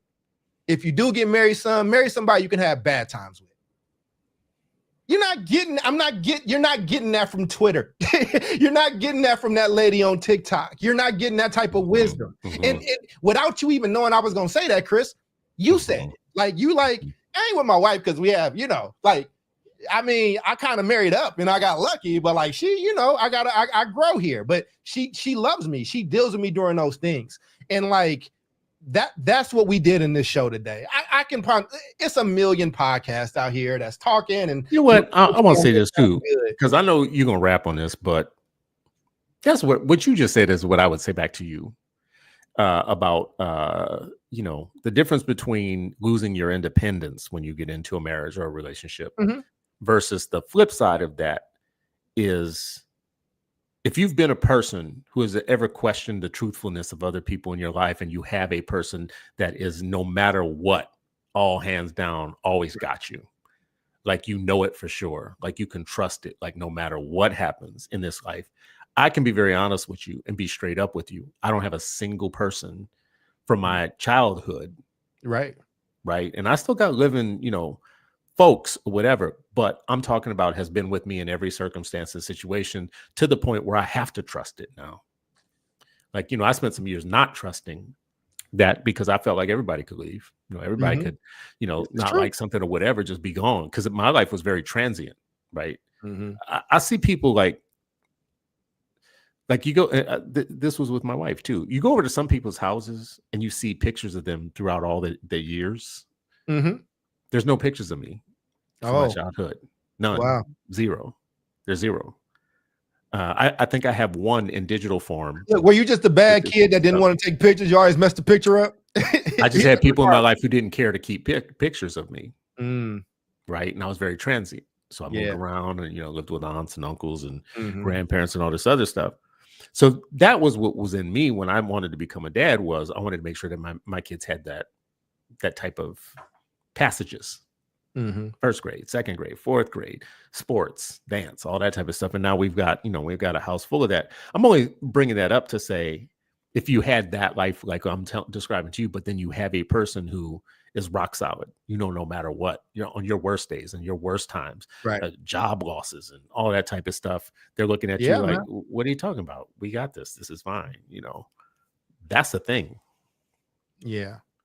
Well, I think that's beautiful, and I hear you. I think what I have learned and what I have experienced, if I'm being honest, and the vulnerable thing is that, you know, usually when you're a man, maybe a Black man, but maybe just a man in general, I don't know, the love is very conditional, and the people that I run into. So if I do ever run into that, and I see that potential for unconditional love, I think that that's a different feeling.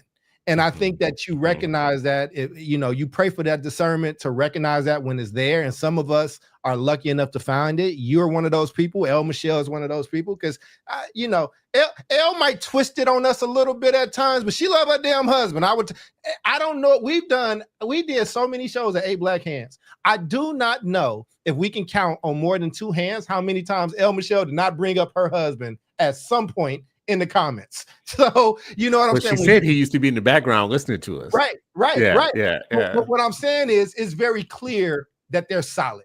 Like when you see a solid, beautiful marriage, like it is beautiful, but it's competing for every one that I see of you, Chris. And look, when I really need something done, Chris, I don't send it to you. I send it to your wife.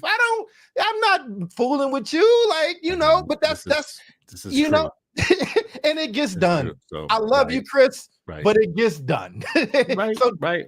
You tell Mrs. Stewart that Charles said thank you. But I put it this way, that's because we have our negotiated roles in life, right? But rose is a bad word to this. This is what I'm saying, bro. Yeah. Well, I mean, listen, it's the miserable taking advice from the miserable, bro. And I'm not roles no matter what. I don't care what any of them people say. You don't have roles, right? Absolutely. You just need to negotiate what they're going to be. Yeah, and that don't mean that they can't shift and they can't change. And there are times when look, I'm not to bring up Charlemagne per se, but I think the way he talks about his wife is, I think where he was like, look, I lost everything. I lost my job. He was like, I didn't do a prenup because when I lost everything and she worked and I was there with that kid, like feeling like less than a man, she held it down. So if whatever reason we did break up and whatever, she can't have it all because I only have it because of her.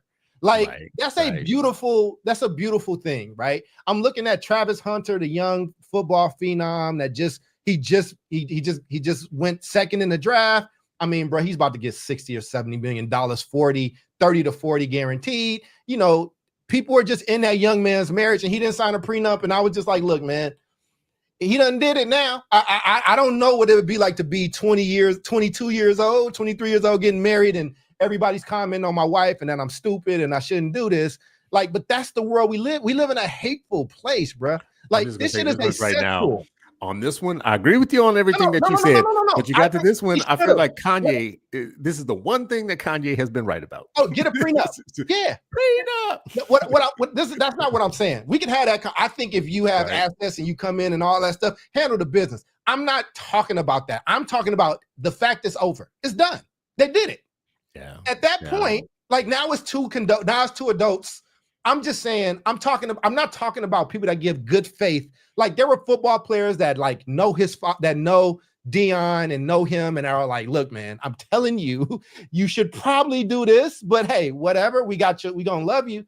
But I'm not talking about those people. I'm not talking about people that actually have good intentions. I'm talking about people that are like vultures that are waiting because it's going to be a story and it's going to be salacious and they get to have a one-up on somebody on social media. That's what I'm talking about. I just think we live in a hateful time, bro. And I think what we did tonight, the joy of it was what was profound. We just had a good time. And sometimes people don't like to just see black men have a good time. Like just enjoy it. And on this one, I'm going to say yes. And there are other podcasts like that. And what I'm going to say to everybody listening right now is you are in control of your algorithm. And if your algorithm is sending you a steady stream of bullshit, that means that you have summoned that demon into your algorithm. Because in some ways, like, listen, if you were just really into science, your algorithm would feed you science all day. If you looked up Neil deGrasse, whatever his name is, Neil deGrasse Tyson, talk about like space and stuff like that. Guess what your algorithm would have every day? Stuff about the moon and the stars and all that type of stuff. Neil deGrasse Tyson taught me yesterday what a knot was, like knots and like 40 knots, 50 knots, and all that. Yeah, I was like, I didn't know it was longitude and latitude, and because it's a sphere and all that stuff. And I can guarantee you, the more you look up stuff like that, the more you're gonna have that in your feed. Little known fact, people don't know this about TikTok. You go into TikTok and y'all who have it, open it right now. And the For You on the side, and then there's the ones that you follow, and there's a TikTok shop or whatever. And all the way to the left, there's that one that nobody ever clicks on, except for Asian people. The one on the far left is the STEM one, and it's a steady feed of all smart stuff. It's all like, teachers and astronomers and mathematicians and whatever. If you put that in your feed, guess what? That's what you're going to get. But if you do the Real Housewives thing in your feed, guess what you're going to get? And you know how I know a part of this myself? Because I'm not talking about other people. I'm talking about myself. Right? You're like, I got to clean up what I'm looking at. Listen, because there's times, like there have been several times where I fall down a rabbit hole with the World Star thing, right? And now there's a whole bunch of offshoots. There's a million offshoots of that. Like if you get into street fights, listen, my whole algorithm was street fights for a while. Why? Because I just thought it was funny. It just was funny. I mean, first of all, it was funny to me that they happened so often in so many different places, but they had the same rhythm to them. Like World Star, somebody will start out with someone yelling, World Star, and then somebody getting popped in their mouth. Right. So you knew it was coming. Listen, anyways, I shouldn't be sharing this. I grew up in World Star. I'm good. I don't want them problems no more. I don't need to. If niggas is fighting, I don't need to be there. I just need to chill, man. But this has been great. I mean, look, and Torin will be back with us soon, and we'll get back to topics and stuff like that. But I need it today because today was a tough day. Today was a tough day as a business owner. For both of us. And I will say this, I mean, I don't know if it's wise for us, but I might need to do a show where it's like, is nonprofit life for me? Is the life of a nonprofit CEO the life for me? I am a professional beggar. I beg more than I actually do work, but I do want to leave on this, Chris, because I do think it's important because, people can always check my jacket and my resume. In Oakland, there's always some crap happening, man. And we in the NAACP just, we fired another superintendent, Chris. We like doing that. And she only had a few years left. So with the NAACP, we wrote this letter where, it's just more union bullshit. It's more, I thought y'all loved Black people. I thought y'all loved Black women. I thought y'all loved Black women from Oakland. I thought you wanted a local Black person from Oakland to lead Oakland schools who was actually doing a pretty decent job, got us out of receivership, oversaw a $100 million state loan repayment, and I got to sign on that with a company, State of Black Education. I co-founded that with Jamoke and our brother Dirk, who I will be going to honor tomorrow. He passed away. He was murdered, taken from us, and Families in Action. I'm the co-founder there. We'll talk with Barbara Lee and all these people, but there's actual work that we do to protect our people, man. I know some people front and all that stuff, but if you want to question a Chris or a Torin or a Sharif or, a Toya or whatever, like at the end of the day, check the work that we've done. And Chris, there's a documentary series that you've been working on. And we don't really do a good job of promoting our stuff, but I saw a clip from it about this school that's not far from me. I think that was in Gary. Was that in Gary or was that in? That was Gary. And so, Gary, for you all that I live in Dalton. Dalton is right just outside of Chicago. Well, now it's Chicago again because the Pope is from here. So, when you got somebody famous, the city adopts it. But Gary is about 20 minutes, 25 minutes from where I live. And I went and visited that school. But I just wanted you to speak on it because you showed a school where people didn't care about politics. They didn't care about color. They were doing shit like having 14 and 15-year-olds get their pilot licenses and just incredible stuff in a place. If you've never been to Gary, I have to describe it for you. It looks like a wasteland at times. It is the level of degradation and abandonment. And this isn't just the people. This is not something we blame it on the people. This is government has decided to disinvest, and we are setting it and priming it. Don't be surprised when the ultimate, that is going to be the mother of gentrification. In 20 years, I don't think nobody going to be able to afford to live there. Like they are devaluing it so much that they can buy it in one fell swoop. I'm sorry, brother. I don't want to be dramatic about it, but you covered this place where a diamond in the rough, and they're sticking in it, and they are really educating these kids with joy and stuff. I just wanted to hype it up, man, because one, people don't give you the credit for the good work that you do. Two, the vision that you had. And I just think it's an important story to tell. So we should end. Tell me that story, a beautiful story where Black kids are being educated. and doing beautiful shit that we never would have imagined doing.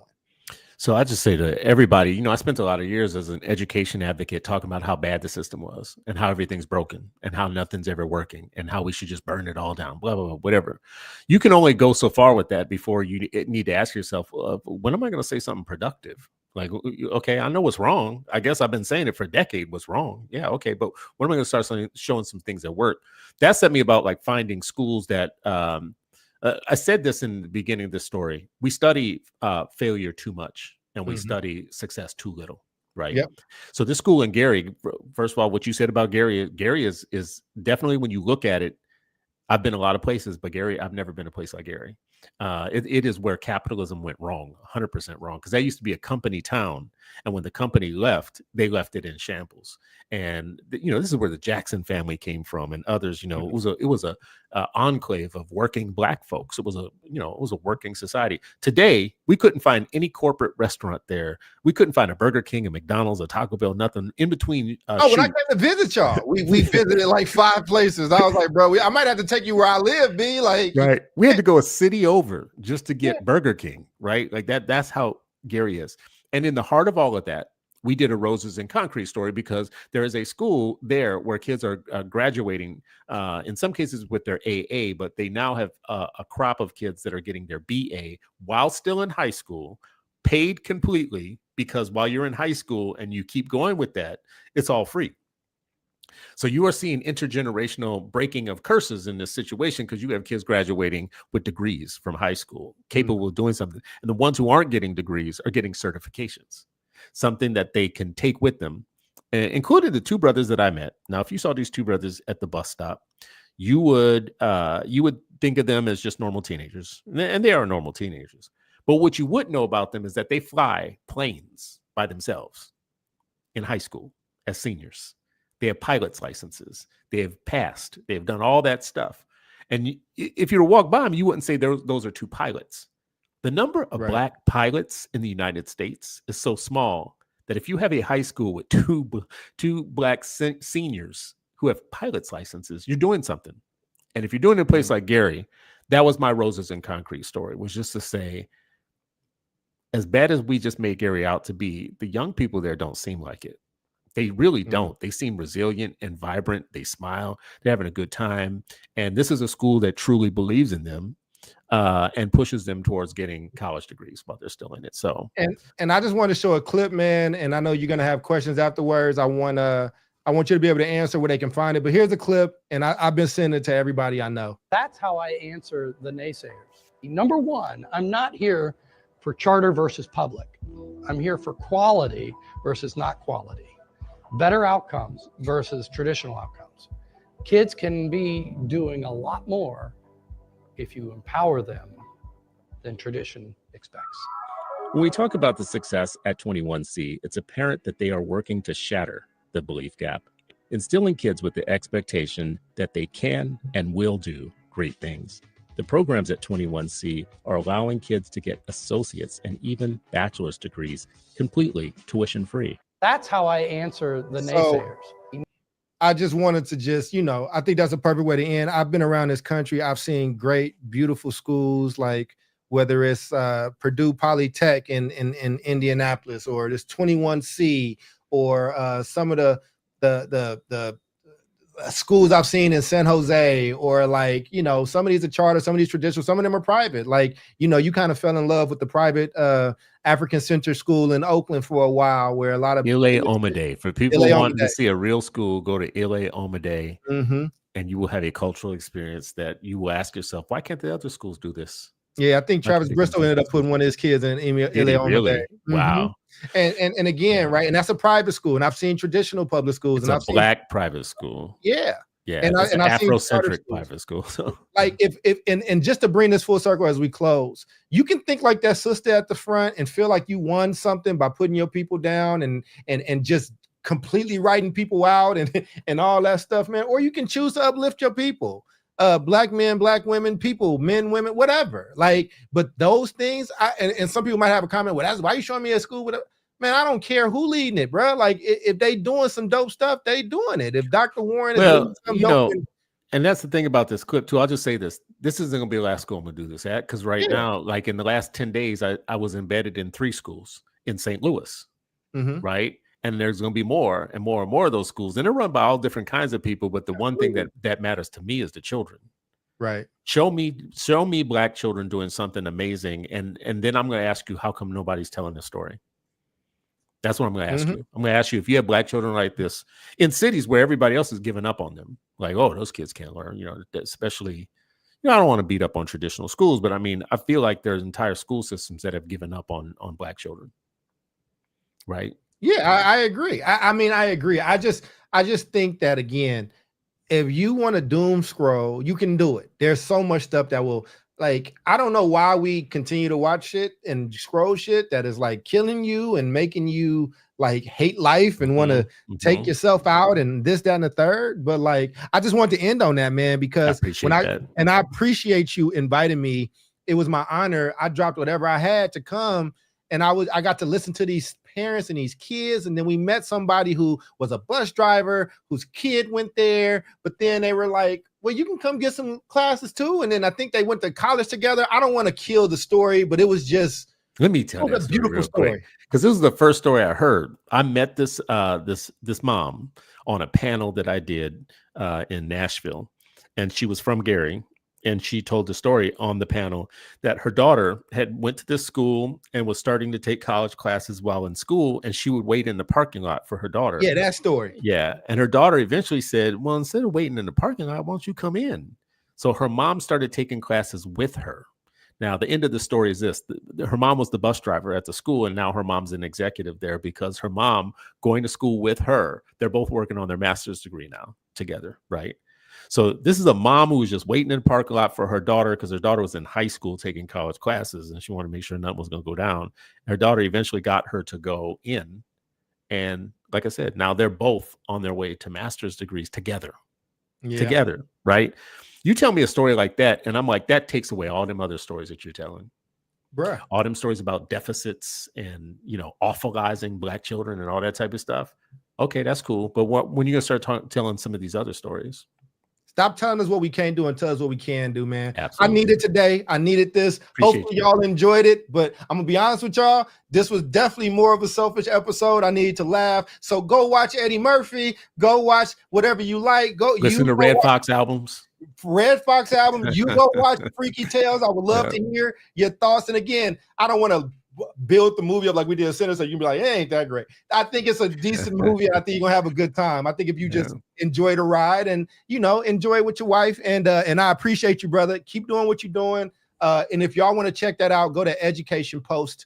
I don't know where the full thing is. Yeah, just search Education Post on YouTube. You'll find it. Sounds good, man. Yeah. For Torin, that's Chris. I'm Charles, and we'll see y'all next time. Peace out.